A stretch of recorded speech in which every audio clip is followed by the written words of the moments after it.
మన ప్రభు అయిన యేసుక్రీస్తు అతి శ్రేష్టమైన నామాన్ని బట్టి ఈ ప్రార్థనా కూడికొచ్చిన మీకు అందరికీ హృదయపూర్వకమైన వందనాలు. దేవుని మహాకృపను బట్టి దేవుని సన్నిధిలో ఇలా కూడి చేరి యేసుక్రీస్తు నామమును గణపరచటం, యేసుక్రీస్తు నామమును స్తుతించటం చాలా విలువైంది. ఇలా దేవుడు చేసిన మేలుకు అక్క ప్రయాణం విషయమే కానీ, లేకుంటే పిల్లల చదువుల విషయమే కానీ, పిల్లలు ఏ రోజు కాలేజీకి వెళ్ళకి ఇబ్బంది పడుతున్న అయినా కూడా దేవుని కృప తోడుగా ఉండి పిల్లల పట్ల దేవుని సంకల్పాన్ని దేవుడు నడిపిస్తున్నాడు అని చెప్పటం నిజంగా అది ఆశ్చర్యమైన కృప, అద్భుతమైన తలంపు. నిజమేనండి, దేవుడు నడిపించే విధానము అలాగే ఉంటుంది, దేవుడు చేసే విధానం కూడా అలాగే ఉంటుంది. ఎందుకంటే ప్రతి కుటుంబం పట్ల దేవుని సంకల్పం, దేవుని ఆశ ప్రతి కుటుంబాన్ని దీవించాలి, ఆశీర్వదించాలి అని దేవుని ఉద్దేశం ఉంది. నా ప్రియమైన దేవుని బిడ్డలారా, ఈ రాత్రి ప్రభు అయిన యేసుక్రీస్తు వారు ఒక కుటుంబానికి అనేది కాదండి, మనందరి కుటుంబాలకు ఆయన ఆశీర్వాదము న్యాయం సమకూరుస్తాడు, దీవెన సమకూరుస్తాడు. బైబిల్లో కొన్ని విషయాలు మీకు గుర్తు చేసి దేవుని వాక్యాన్ని మీకు చక్కగా వినిపిస్తాను. పరిశుద్ధ గ్రంథము నుండి బైబిల్ చక్కగా తీయండి అందరూ.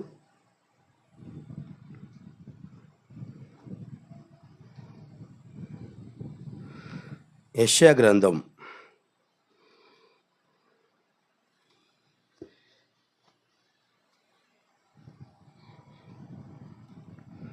62వ అధ్యాయం 4వ వాక్యం చదవండి. యెషయా గ్రంథం చదువుకుంటాండి అక్క అలాగే.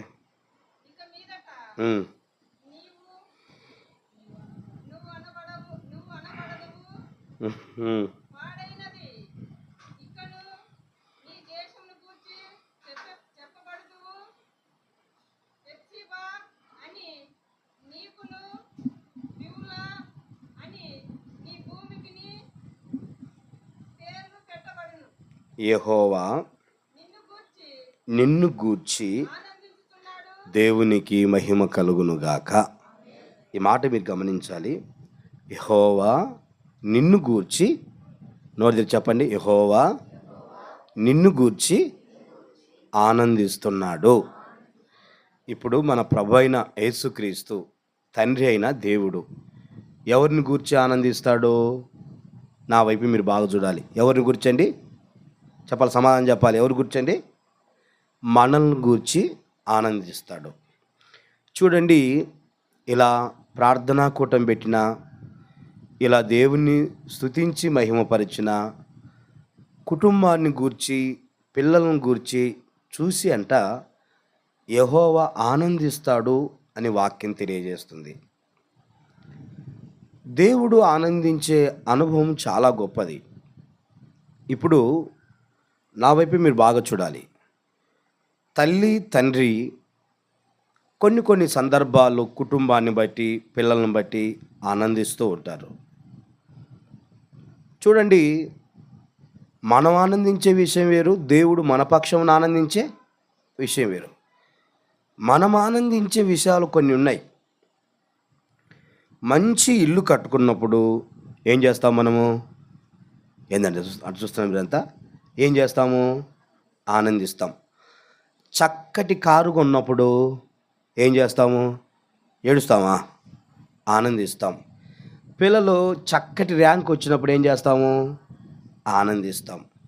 చక్కగా ఒక ప్లాట్ కొనినా, లేదన్నా ఒక సహాయం వచ్చినా, లేకపోతే ఇంట్లో ఎప్పుడు పైసా డబ్బులు లేకపోయినా చేతి నిండా డబ్బులుంటే ఎట్లా ఉంటాం చెప్పండి? ఏడుస్తారా? డబ్బులుంటే ఎలా ఉంటాం? సంతోషంగా, పిల్లలను సంతోషంగా ఉంటాం, మనం సంతోషంగా ఉంటాం, అందరం సంతోషంగా ఉండగలుగుతాం. ఏంటి ఇంత సంతోషం అంటే, ఈ డబ్బులు మనిషికి డబ్బులను బట్టి సంతోషించే వాళ్ళు కొందరు, ఇంటి హోదాను బట్టి సంతోషించే వాళ్ళు కొందరు, ఇచ్చిన బంగ్లా కారును బట్టి సంతోషించే వాళ్ళు కొందరు. రకరకాలుగా సంతోషించే అనుభవాలు ఉన్నారు. చాలా ఇది మనిషి జీవితంలో సంతోషపడే అనుభవాలు. ఒక సమృద్ధి కలిగినప్పుడు, ఒక ఉద్యోగం వచ్చినప్పుడు, ఒక చక్కటి వివాహం జరిగినప్పుడు, పిల్లల పట్ల, కుటుంబం పట్ల, లేక గ్రామం పట్ల, మన పట్ల ఏదైనా ఒక కార్యం జరిగిందంటే నోటి నిండా నవ్వు కలగ చేయటం, సంతోషంగా ఉండటం, చాలా హ్యాపీగా ఉంటాం. ఇది మన పట్ల జరిగే విషయాలు. మనుషులుగా మనము సంతోషపడతాం. పిల్లలను బట్టి కానీ, కుటుంబాన్ని బట్టి కానీ, యజమాని బట్టి కానీ, భార్యను బట్టి కానీ సంతోషపడతాం. ఇది మనిషి జీవితంలో జరుగుతున్న అనుభవాలు. నేను చెప్పే మాట మీరు బాగా గమనించాలి. ఇక్కడ ప్రభు చెప్పే మాట ఏంటంటే, యెహోవా నిన్ను గూర్చి, ఇందాక మనం ఆనందించే అనుభవాలు వేరు. పిల్లలను బట్టో, బంగ్లాను బట్టో, డబ్బును బట్టో, హోదాను బట్టో, ఆస్తిపాస్తులను బట్టో ఆనందించే అనుభవాలు వేరు. ఇక్కడ ప్రభు అయిన యేసుక్రీస్తు సృష్టికర్త అయిన దేవుడు అంటాడు, యెహోవా నిన్ను గూర్చి ఆనందిస్తాడంట. నిజమే కదండి. నీవేమో ఈ లోకాన్ని బట్టి, లోక అనుభవాన్ని బట్టి ఆనందిస్తున్నావు. కానీ మన సృష్టికర్త అయిన దేవుడు అంట, ఈ స్థలంలో కూర్చున్నావే, దేవుని వాక్యం వింటున్నావే, ఈ కుటుంబమే కావచ్చు, ఇక్కడ కూర్చున్న వారే కావచ్చు, నిన్ను గూర్చి అంట యెహోవా ఆనందపడుతున్నాడు. నిజంగా నా గురించి యేసయ్య ఆనందపడాలి పాస్టర్ గారు అన్నవాళ్ళంటే మీ కుడి చేయి పైకి తెల్లు చెప్పండి. చూసారా, కొంచెంమంది దుఃఖంగానే ఉన్నారు. మొత్తానికి ఏం ఆనందం లేదు పాస్టర్ గారు. లేదు చెప్పండి, గట్టిగా చెప్పండి. మా కుటుంబాన్ని గురించి, మమ్మల్ని గురించి యెహోవా ఆనందించును గాకనండి.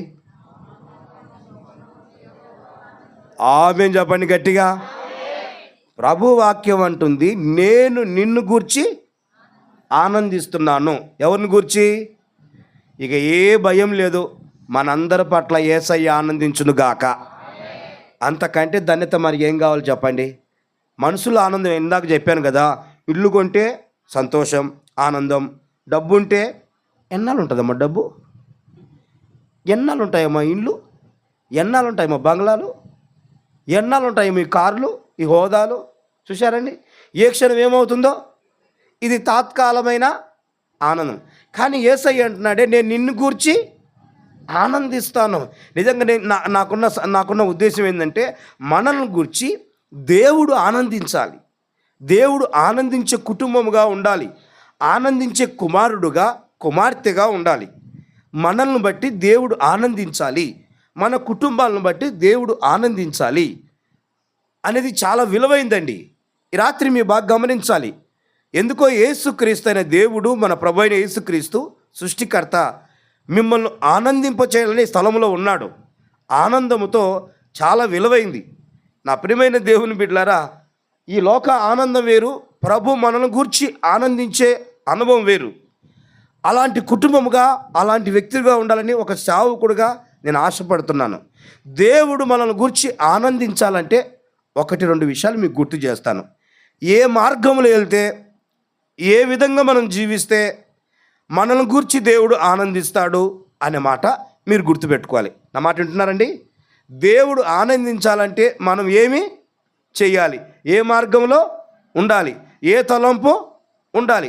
దేవుని ఆనందించే కుటుంబాలుగా మన పట్ల దేవుడు ఎప్పుడు ఆనందిస్తాడు అనే సందర్భాన్ని మనం జ్ఞాపకం చేసుకోవాలి.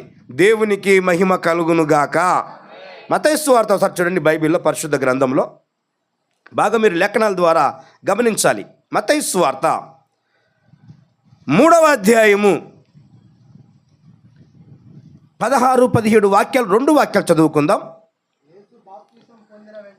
యేసు బాప్తిసం పొందిన వెంటనే నీళ్ళలో నుంచి ఒడ్డుకు వచ్చెను, ఆకాశము తెరవబడెను, దేవుని ఆత్మ పావనం వలె దిగివచ్చుట చూచెను, మరియు ఈయనే నా ప్రియ కుమారుడు, ఈయన యందు నేను ఆనందిస్తున్నాను. దేవునికి స్తోత్రం కలుగును గాక. బిగ్గరగా హల్లెలూయా చెప్పండి. ఎవరి యందు ఆనందిస్తున్నాడు? ఏమర్థమైంది మనకు అక్కడ అంటే మీరు గమనించండి. బాప్తిసం పొందినప్పుడు, ఎప్పుడండి? బాప్తిసం ఒక వ్యక్తి పొందినప్పుడు దేవుడంట ఆనందిస్తాడంట. మారు మనసు అనేది, రక్షణ అనేది, బాప్తిస్తం అనేది బైబిల్ సెలవిస్తుంది చాలా విలువైందండి. అది కనుక మనిషి జీవితంలో కలిగితే పాపిష్టి వైపు ఏ మానవుడు చూడడం, ఏ వైపు చూసే అవకాశాలు లేవు. తాత్కాలికంగా మారు మనసు పొంది ఉన్నాం, యేసు ప్రభు మా దేవుడే, మరియమ్మ తల్లి మా దేవుడే, యేసేపు కొడుకు కూడా మా దేవుడే అంటున్నాం. కానీ మన జీవితం సంపూర్ణంగా మారు మనసు పొంది ఉన్నామా? యేసయ్య మనలందరినీ చూస్తాడు. ఆమెను చెప్పండి గట్టిగా. యేసుప్రభు అంట సరిగ్గా 12 గంటలప్పుడు బావి దగ్గరికి వెళ్ళాడంట. ఎన్ని గంటలప్పుడు? ఏమ్మా, ఎప్పుడన్నా మీరు మధ్యాహ్నం పూట బావికి నీళ్ళు తెచ్చుకుంటారమ్మా? ఏదో ఉదయం 9 లోపల, సాయంకాలం అంతేగా తెచ్చుకునేది. ఈవిడ స్పెషల్ కాంట్రాక్టెడ్, మొత్తం మధ్యాహ్నం పుట్టిన వాటరు తెచ్చుకుంటుంది. అందుకని దేవుడు ఎవరి కోసం వెళ్ళలేదు, ఈమె కోసం ప్రత్యేకంగా వెళ్ళాడు. పోయి మధ్యాహ్నం సమయంలో ఆడ కూర్చొని సబరేశ్రీ వాటర్కి వస్తుంది, ఆమెతో నేను మాట్లాడాలి. ఎందుకంటే ఊరంతా పతనం.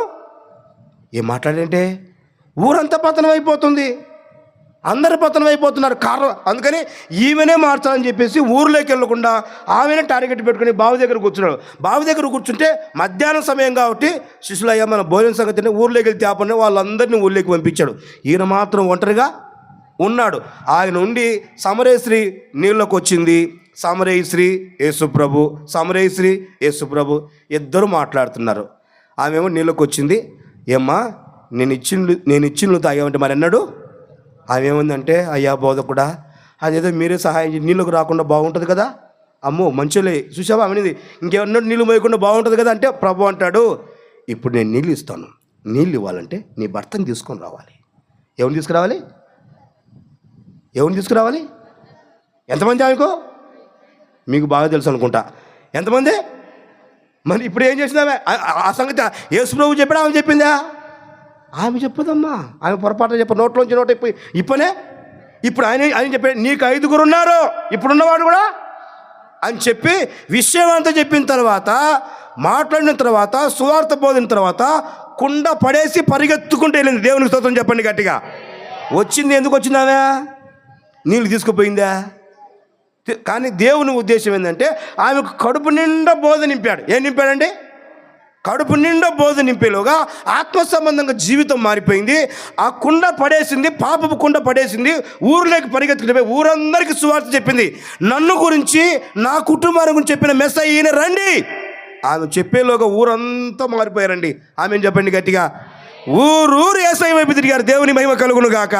ఎందుకంటే ఈమె ఇలాంటి మాట చెప్పడం ఏంటి, ఈమె బతికేంటి, ఈమె జీవితం ఏంటి, ఈమె మారిపోయిందని చెప్పి ఆమెను వెంబడించి అనేకులు ఆ ప్రాంతంలో ప్రభు అయిన యేసుక్రీస్తు వారు 2 రోజులు మీటింగ్ పెట్టాడు. దేవునికి మహిమ కలుగును గాక. ఆయన్ను అడుగు పెట్టినీరు. కానీ ఆమె చేసిన పని అంటే మనసు పూర్తిగా మారింది కాబట్టి కుండ పడేసింది. ఆమెను చెప్పండి గట్టిగా. మనసు మారితే మనిషి జీవితంలో నిజంగా పడేస్తామండి. పాపిష్టి పనులు ఏదైనా సరే, ఎలాంటి పని సరే అది మనసులో కూడా ఉండదు. ఎందుకంటే ఒక జీవితం మారు మనసు పొందిన అనుభవాలు ఉంటే. యేసయ్య ఊరూరు తిరుగుతూ సువార్త ప్రకటించేవాడు. ఇప్పుడు మేము ఎలా వచ్చామో ఊరూరు తిరిగి ఎవరన్నా మంచి విషయాలు ప్రార్థన చేస్తే స్వస్థకు పోయేవాళ్ళు. అట్లా ఆ ఊర్లో వారంతా యేసు ప్రభు వస్తున్నారని చెప్పి ఊరూరు వెంటబడ్డారంట.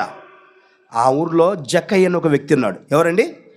అతను గురించి తెలుసు కదా, పన్నులు వసూలు చేస్తూ ఉంటారు. ఏం చేస్తారండి? అందరు ఊరంతా పోతే ఈ జక్కయ్య పన్నులు వసూలు చేసుకుని వెళ్తే ఇతను అన్నమాట ఏంటంటే, ఏమమ్మా ఏమైందయ్యా అందరు ఊరు వెళ్తున్నంటే, మా బోధకుడు వస్తున్నాడు, ఈరోజు మేము ఎవరు ఉండమే, అందరూ మా బోధకుని దగ్గరికి వెళ్తున్నామని చెప్పి తిన్నగా ఎదురైపోయి బోధకుని దగ్గరికి వెళ్ళారు.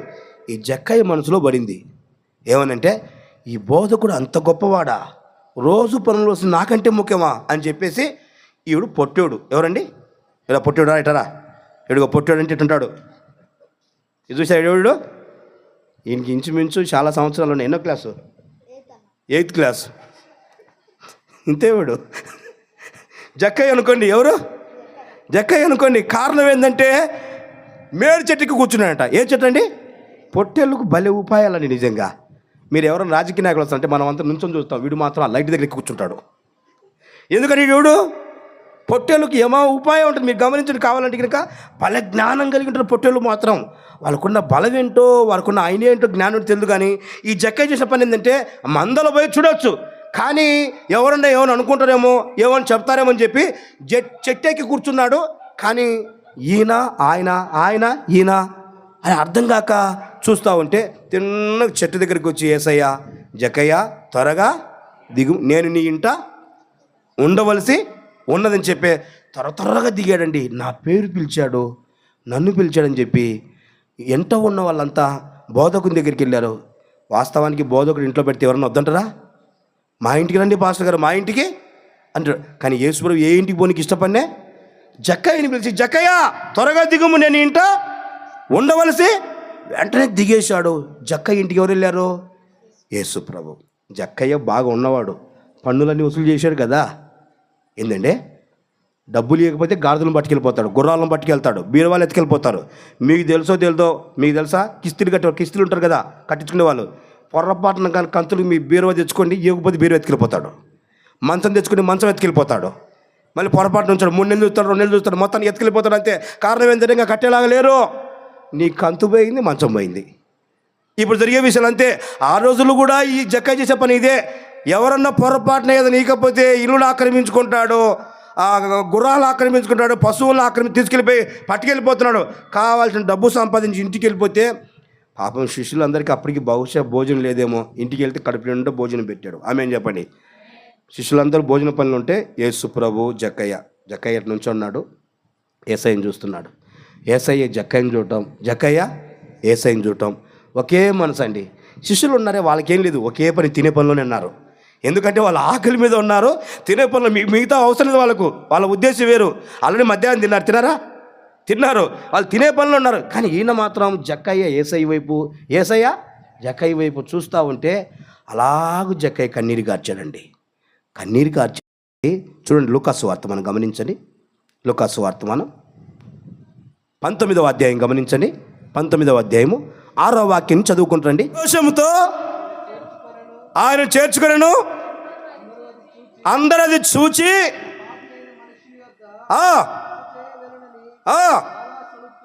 చాలా సనుక్కొనిరి. జక్కయ్య నిలబడి ఏంటది అది చదవయ్యా, నా ఆస్తిలో సగము బీదలకు ఇచ్చుచున్నాను. నేను ఎవరి ఎద్దనైనను అన్యాయముగా దేనినైనను తీసుకొని నేనలా చప్పట్లు కొట్టడం గట్టిగా దేవునికి మహిమ కలుగును గాక. ఎన్నంతలండి? మారు మనసు పొందే బాప్తిసం అంటే ఇది. అర్థమైందండి? తిరిగి 4 మంది తిరిగి చెల్లిస్తాను. నేను ఆత్మ సంబంధంగా ఉంటాను, ఆత్మ సంబంధంగా జీవించగలుగుతాను. అందుకే యేసయ్య ఇంటికి వెళ్ళాడు, అతనికి మారు మనసు పొందాడు, ఆత్మ సంబంధంగా జీవించాడు. ఇతడు అబ్రహాము కుమారుడిని దేవుడు దీవించాడు. కారణం ఏంటంటే 4 తిరిగి చెల్లిస్తున్నాడు. మారు మనసు పొందితే ఒక వ్యక్తి సమస్త పాపాన్ని విడిచిపెడతాడు. పాపిష్టి పనులు చేయరు, లోక విషయాలు మనసులో ఉండవు. ఒకప్పుడు వసూలు చేసింది వాస్తవమే, ఒకప్పుడు మోసం చేసింది వాస్తవమే, ఒకప్పుడు అన్యాయం చేసింది వాస్తవమే, ఒకప్పుడు అక్రమంగా ఉన్నది వాస్తవమే. ఇప్పుడు ఎవరంటే మారు మనసు పొందిన బిడ్డ. ఆమె చెప్పండి గట్టిగా. చర్చికి వచ్చినోడంతా మారు మనసు పొందినోడు కానీ కాదు. నేను ప్రభు బల్ల ఇస్తుంటే అప్పుడప్పుడు ఇంచుమించు చర్చికి చాలామంది వస్తారు. కానీ ప్రభు బల్ల కార్యక్రమం ఉన్న వెంటనే ఇంచుమించు ఒక 150 మంది 200 మంది నిలిచిపోతారు. వీళ్ళంతా ఎవరో వాక్యం వింటారు కానీ మారు మనసు లేదు. అందుకే ప్రభు వల్ల తీసుకోవట్లేదు. అంటే మారు మనసు పొందకపోతే లోకపు క్రియలు మానరు, లోకపు తలంపులు మానరు, లోకపు ఆలోచనలు మానరు. ఆ మాట, చూపు, ఆ ప్రవర్తన మారే ఉద్దేశాలు ఉండవు. మారు మనసు ఖచ్చితంగా పొందగలిగితే ఒక వ్యక్తి జీవితం యేసు వైపు చూడగలుగుతారు, యేసునే చూడగలుగుతారు, యేసుతో కూడా నడవగలుగుతారు. ఆత్మ సంబంధం సమరయ స్త్రీ జీవితంలో మారింది. ఎప్పుడైనా మళ్ళీ పాపి శ్రోత పనికి వెళ్ళిందా? జీవితం మారితే యేసయ్య వైపే చూసింది, యేసుతోనే జీవితం గడిపింది. కారణం ఏంటంటే తెలియనప్పుడు మారు మనసు నిజంగా పొందిన తర్వాత తన జీవితం మారిపోయేట్టుగా మనం చూస్తున్నాం. ఈరోజు మన జీవితంలో కూడా జక్కయ్య జీవితంలో అలాంటి మారు మనసు పొందాడు. దేవునికి మహిమ కలుగును గాక. నేను మీకు అందరికీ చెప్పేది ఏంటంటే యెహోవా మన యందు ఆనందించాలంటే మనం ఏం చేయాలి? ఏందండి? మారు మనసు పొంది బాప్తిసము తీసుకోవాలి. మారు మనసు బాప్తిసం అనకుండానే ఉండకూడదు. మారు మనసు ఎప్పుడైతే పొందుతామో ఆ బాప్తిసం నిజమైన బాప్తిసం ఉండును గాక, అలాంటి అనుభవం ఉండును గాక. వాక్యం అంటది ఒక పాపి విషయమేంట 99 గొర్రెలు నీతిమంతులు పెట్టి ఒక్క పాపి రక్షణ విషయమై పరలోకమంతా సంతోషించిందంట. ఆమేన్ చెప్పండి. ఆ పాపిని యేసయ్య ఎత్తుకుంటూ వెళ్ళిపోయి భుజాన వేసుకున్నాడట. దేవునికి మహిమ కలుగును గాక. నిజంగా మన యేసయ్య ఎంత గొప్ప దేవుడండి. 99 నీతిమంతులను వదిలిపెట్టి ఒక్క పాపి రక్షణ విషయమై భూలోకం కాదండి, పరలోకమంతా సంతోషం కలుగును గాక. ఎందుకంటే దేవుడు చేసే పని ఇదండి. అందుకనే మారు మనసు కలిగిన అనుభవం చాలా విలువైందండి. మారు మనసు కలిగిన ఉద్దేశం చాలా విలువైందండి. ఏ స్థలములో ఉన్న నా దేవుని నీ యందు ఆనందించును గాక. నువ్వు మారు మనసు పొందకపోతే నీ యొద్దకు రానే, నిన్ను ఎందు ఆనందించడు. ఎందుకంటే మారు మనసు లేని జీవితం దేవుడు ఇష్టపడడమ్మా. నేను సేవకులకు కోరుకుంటున్నానంటే మనకందరికీ ఇలాంటి మనసు దేవుడు దయచేయును గాక. ఇప్పుడు చెప్పండి, ఏ మనసు అది? చెప్పాలి, గట్టిగా చెప్పాలి. మారు మనసు. ఒకవేళ మీరు మారు మనసు పొందకపోతే మళ్ళీ సెకండ్ టైం మారు మనసు పొంది ఏం తీసుకోవాలి? బాప్తీసము తీసుకోవాలి. పాస్టర్ గారు అడిగాను, పోయమ్మా మన పోయిన సంవత్సరం ఇచ్చాను కదమ్మా, ఏంటంటే పాస్టర్ గారు అండి మారు మనసు లేక నేను బాప్తీసం పొందాను, అందుకే నా జీవితం మానలేదు, నా వడ్డీ వ్యాపారం మానలేదు, నా గొడవ మానలేదు, మా ఆయన రోజు కొడుతున్నాను, అందుకే నా జీవితం ఇంకా మారలేదని చెప్పి మారు మనసు బాప్తీసం పొందే కృప మనకు దయచేయునుగాక. అలాంటి ఉద్దేశం దయచేయునుగాక. మారు మనసు పొందితే నిజంగా ఎలాంటి మనసు ఉంటుందంటే సున్నితమైన మనసునుగాక, ఆత్మ సంబంధమైన మనసునుగాక. ఏ మనిషి నా వైపు చూడండి, మారు మనసు పొందిన ఉద్దేశం బైబిల్లో ముగిస్తా కొద్దిసేపే. బైబిల్లో సౌలు అని ఒక వ్యక్తి ఉన్నాడు. పౌలుగా ఇంకా మారలేదు. ఎంతమందిని చంపాడంటే, ఎన్ని సంఘాలను చిత్రహింస చేశాడంటే, ఎన్ని కుటుంబాలను బాధ పెట్టాడంటే, ఎవరన్నా యేసు అని చెప్తే ఆ తల్లిని చంపి గర్భంలో ఉన్న బిడ్డను కూడా చంపేవాడు. అంత మూర్ఖంగా జీవించిన వాడు ఈ సౌలు అనే వ్యక్తి. కానీ ఎంతమంది జీవితంలో చిత్రహింస చేశాడండి. కానీ యేసయ్య అతను దర్శించిన తర్వాత, మారు మనసు పొంది బాప్తిజం పొందిన తర్వాత ఎంతమంది చిత్రహింస చేసినా తలదించుకునే, ఎంత కొట్టినా, ఎంత హింసించినా బైబిల్ రాయబడింది, భయంకరమైన చితకబాది ఇంకా చచ్చాని చెప్పి ఊరు బయట గిడిచికి పెట్టారంట. కానీ కొరప్రాణంతో లేచాడంట. కానీ తిరిగి మళ్ళీ చేయి చాపలేదు. అంటే కారణం ఏంటంటే మారు మనసు కలిగి ఉన్న వాళ్ళు తిరిగి కొట్టడానికి మనసు రానే. మారు మనసు యేసయ్య మనసు ఉండునుగాక. క్రీస్తు యేసుకున్న మనసు దేవుడు అనుగ్రహించునుగాక. అలాంటి మనసు దేవుడు మనకు దయచేయునుగాక. ఎలాంటి మనసు ఇది? మారు మనసు లేకపోతే మాత్రము సౌలు, అందుకే అంతకుముందు మారు మనసుది కాబట్టి ఎలాగంటే ఇలా ప్రవర్తి, మారు మనసు వచ్చిన తర్వాత యేసే నిజమైన దేవుడు, యేసే సృష్టికర్తైన దేవుడు, యేసే నా జీవితాన్ని మార్చిన దేవుడు, ఆయన నన్ను దర్శించి నా మనసును మార్చాడు, నా కళ్ళల్లో పొరల వంటి రాలిపోయాయి, నేను యేసు వైపు తిరిగి ఉన్నాను అని చెప్పి ధైర్యంగా ప్రకటించాడు. ఎంతమంది 40 కొరడా దెబ్బలు కొట్టినా, ఎంత చిత్రహింసలు చేసినా ఎవరు తిరగబడ్డా? మారు మనసు పొందినవాడు తిరగబడు. ఆమేన్ చెప్పండి. ఎందుకంటే మారు మనసు పొందిన వాళ్ళకు చాలా మౌనంగా పాటించే కృప దయచేయునుగాక. ఇలాంటి మనసు మన యేసయ్య మనకందరికీ దయచేయునుగాక. ఇప్పుడు అందరూ మనం ఎలా ఉండాలి? మనల్ని కొట్టినా కొట్టించుకోవాలి. ఇంటికి వెళ్తే నీ కోడలు కొడుతుంది, ఆమెకు ఇంకా మారు మనసు లేదు. నీకేమో మారు మనసు ఉంది, సోత్రం అంటావు కాబట్టి కొడితే కొట్టించుకోవాలి. ఆమె మారేంత వరకు నీ జీవితం నెమ్మదిగా ఉండుగాక. ఎందుకంటే మారు మనసు నిన్ను వాళ్ళు వ్యతిరేకిస్తారు, సాతానుగాడు అలా చేస్తాడు. మారు మనసు కలిగి జీవిస్తున్న మనము సంపూర్తిగా ఆత్మ సంబంధంగా ఉండాలి, ఆత్మ సంబంధంగా పునాది వేసుకోవాలి, దేవుని వైపే చూడాలి, దేవుని గురించి అనుభవాలే, మనం పరలోక రాజ్యానికి వచ్చిన విషయాలే బోధించాలి, వాటి లక్షణాలే, వాటి తలంపులే, వాటి ఆలోచనలే మన జీవితంలో ఉండాలని వాక్యం తెలియజేస్తుంది. ఈరోజు మనం ఎలా ఉంటున్నాం అనేది మనకు మనం పరీక్షించుకోవాలి. మన యందు దేవుడు ఆనందిస్తున్నాడా? మన కుటుంబం యందు దేవుడు ఆనందిస్తున్నాడా? మన పిల్లల యందు దేవుడు ఆనందిస్తున్నాడా? ఆనందిస్తున్న కుటుంబాలు ఎలాగుంటారు, ఎలాగూ జీవించగలుగుతారు, ఎలా కొనసాగిస్తారు అనేది మనం గమనించాల్సిన ఉద్దేశం చాలా విలువైందండి. దేవునికి మహిమ కలుగును గాక. ఇదంతా చెప్పిందంటే మన యేసయ్య మన యందు ఆనందించును గాక, మనకు నిజమైన మారు మనసు ఉండును గాక, నిజమైన తలంపు ఉండును గాక, ఏ పాపం మన జీవితంలో దరి చేయకుండా ఉండును గాక. యేసయ్య క్రీస్తు యేసుకున్న మనసు మన గుండెల్లో ఉండును గాక.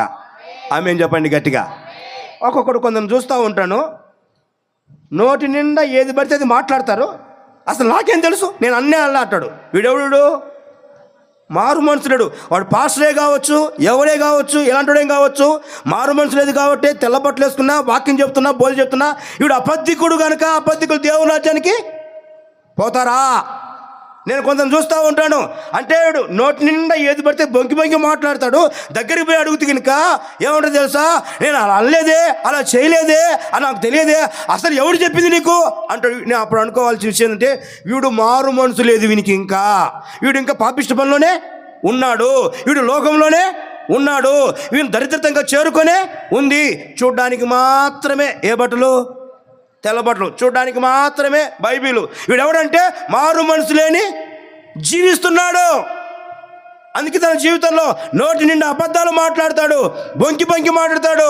ఇది నిజమా అంటాడు, కారణం నాకు తెలియదు అంటాడు, అతనే మాట్లాడతాడు. చివరికి అబద్ధికుడుగా మారిపోతాడండి. అందుకే బైబిల్ అబద్ధికులు దేవుని రాజ్యానికి వారసులు కారండి. నా ప్రియమైన దేవుని బిడ్డలారా, మారు మనసు పొందినవాడు మాట అంటే మాటగా ఉండునుగాక, అవునంటే అవును, కాదంటే మీ నోట అలాంటి అనుభవం ఉండును గాక. అక్కడ మాట ఇక్కడ మాట ఉండకూడదు. ఎవరేమనుకున్నా పర్వాలేదు, ఒకే నిర్ణయం మన జీవితంలో ఉండాలి, ఒకే తలంపు మన జీవితంలో ఉండాలి, ఒకే ఆలోచన మన జీవితంలో. ఎందుకంటే పరలోకం కావాలంటే, దేవుడు ఆనందించాలంటే, నీ నోట కనుక అని అనలేదంటే కనుక దేవుని ఎందుకు ఆనందిస్తాడా? ఒకవేళ నేను ఆనందించవచ్చు, కానీ దేవుని పట్ల ఆనందం లేదు, ఆనందించే ఉద్దేశం లేదు, ఆత్మ సంబంధంగా జీవించే అనుభవాలు లేవు. అందుకని నా ప్రియమైన దేవుని బిడ్డలారా, మన నోట పరిశుద్ధమైన మాట ఉండునుగాక, దేవుడు నిరంతరము ఆనందించునుగాక. ఒక చిన్న వాక్యం చదివి ముగిస్తాను. కీర్తన గ్రంథం చూడండి, బైబిల్ గమనించండి. కీర్తన గ్రంథం 147వ కీర్తన, 147 కీర్తన 11వ వాక్యం చదువుకుందాం.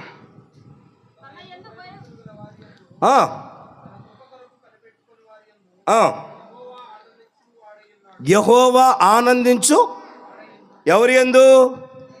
భయభక్తులు కలిగి ఉండాలి. ఎలా ఉండాలండి చెప్పాలి, చెప్పండి గట్టిగా. భయభక్తులు కలిగి ఉంటే ఆయన ఏం చేస్తాడు మన యందు? ఇప్పుడు మీరందరూ భయభక్తులు కలిగి ఉన్నారనుకో, యేసయ్య మీ యందు ఆనందించును గాక. నేను డబ్బు ఉంటే ఆనందిస్తానన్నాడా? 4 ప్లాట్లు ఉంటే ఆనందిస్తానని చెప్పాడా? చెప్పండి, నాకు చెప్పండి.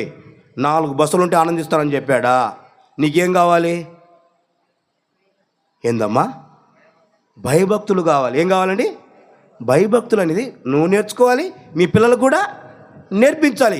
భయభక్తులు ఎక్కడైతే ఉంటుందో అక్కడ దేవుడు ఆనందించునుగాక. ఎందుకంటే మన వ్యక్తిగత జీవితంలో దేవుడు కోరుకున్న విషయం ఏదైతే ఉంటుందో, ఆయన కోరుకున్న అనుభవాలు మన కుటుంబం నడుస్తున్నప్పుడు, మన పిల్లలు నడుస్తున్నప్పుడు ఆనందించే ఉద్దేశం అనేది ఆత్మ సంబంధంగా ఖచ్చితంగా ఉంటుందండి. ఆత్మ సంబంధంగా ఖచ్చితంగా జీవిస్తాం. ఎందుకంటే భయభక్తులు చాలా చాలా గొప్పదండి. బైబిల్ సెలవిస్తుంది. సామెతల గ్రంథం 8వ అధ్యాయం, చిన్న మాట చూడండి, 8వ అధ్యాయము 13వ వాక్యం చూడండి. యెహోవా యందు భయభక్తులు కలిగి ఉండుట.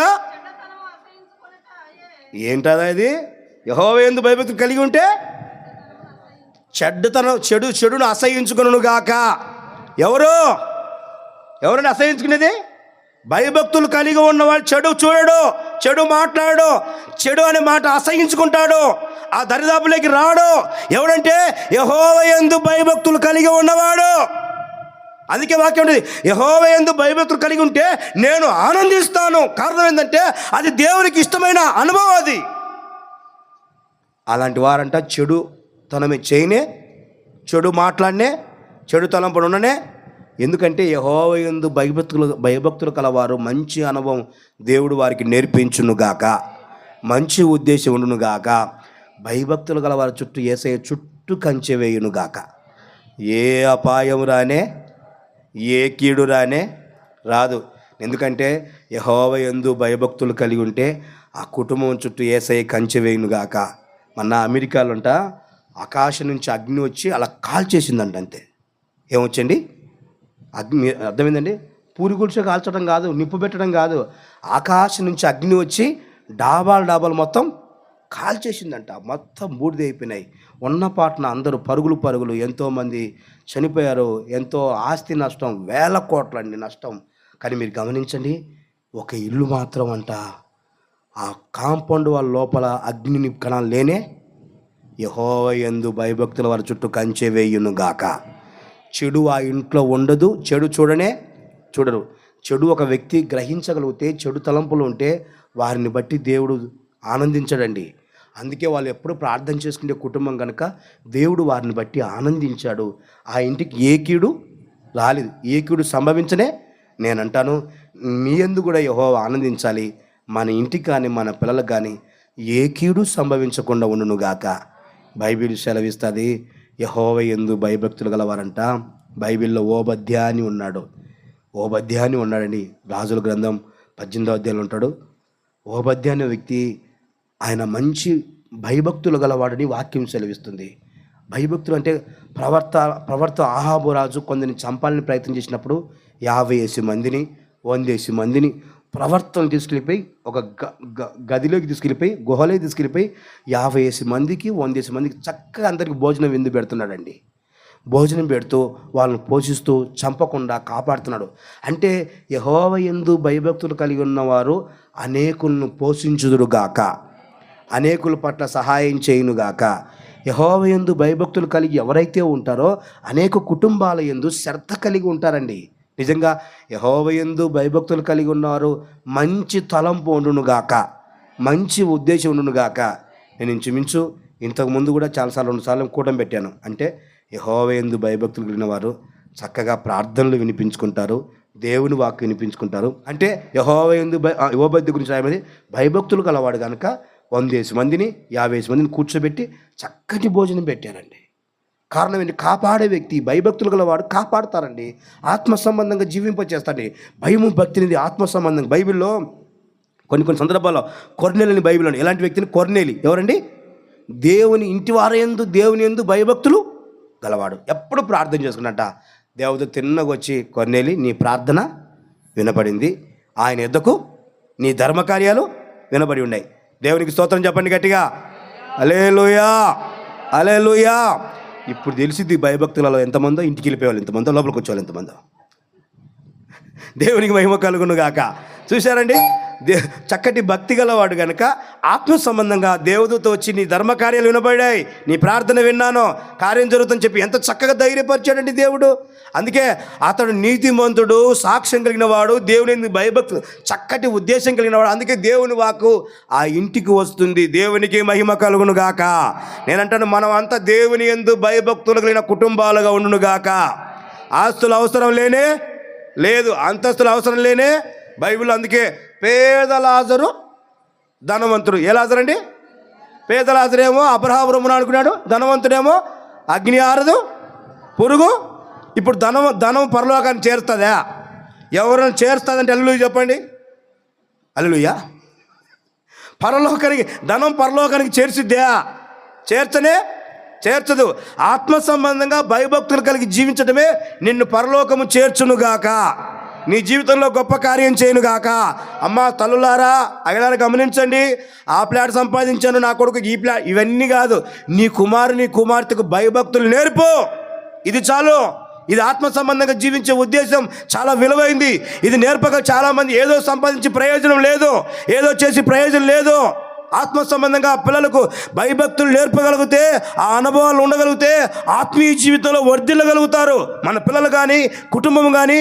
ఆత్మ సంబంధంగా అలాంటి మనసు మన వ్యక్తిగత జీవితంలో ఉండాలని దేవుని వాక్యం సెలవిస్తుంది. అందుకే నా ప్రియమైన దేవుని బిడ్డలారా, భయభక్తులు కలిగే జీవించే అనుభవం మన వ్యక్తిగత జీవితంలో ఎల్లప్పుడూ దేవుడు సహాయము చేయునుగాక, మనకందరికీ నేర్పించునుగాక. ఏంటది?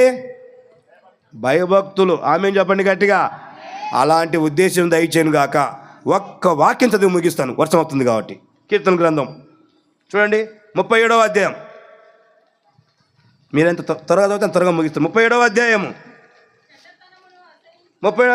23వ వాక్యం. 37వ అధ్యాయం 23వ వాక్యం. ఒక్కని నడత యెహోవా చేత స్థిరపరచబడును, ప్రవర్తన చూసి దేవునికి స్తోత్రం కలుగును గాక. ప్రభు ఈ వాక్యము దీవించును గాక. దేవుడు మన పట్ల అద్భుతమైన కార్యం చేయును గాక. మన ప్రవర్తన సరిచేయును గాక. మన కుటుంబాలు అద్భుతంగా దేవుడు తోడై ఉండునుగాక. రూతు ప్రవర్తనగా మన ప్రవర్తన ఉండునుగాక. ఆయన కృప తోడై ఉండునుగాక. ఈ సంజీరావుపేటను ఆశీర్వదించునుగాక. ఈ కుటుంబాన్ని దీవించునుగాక. ఇక్కడ కూడి వచ్చిన వారి దీవించునుగాక. యేసయ్య కృప తోడై ఉండునుగాక. ఆమేన్.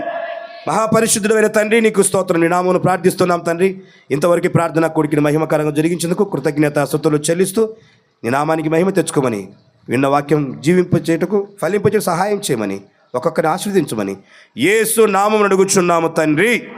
మన ప్రభువైన యేసుక్రీస్తు కృప, తండ్రి అయిన దేవుని ప్రేమ, పరిశుద్ధాత్మ సన్నిధి సహవాసం కూడి ఉన్న బిడ్డలకు, సకల పరిశుద్ధులకు యేసయ్య కృప సదాకాలం తోడై నడిపించునుగాక.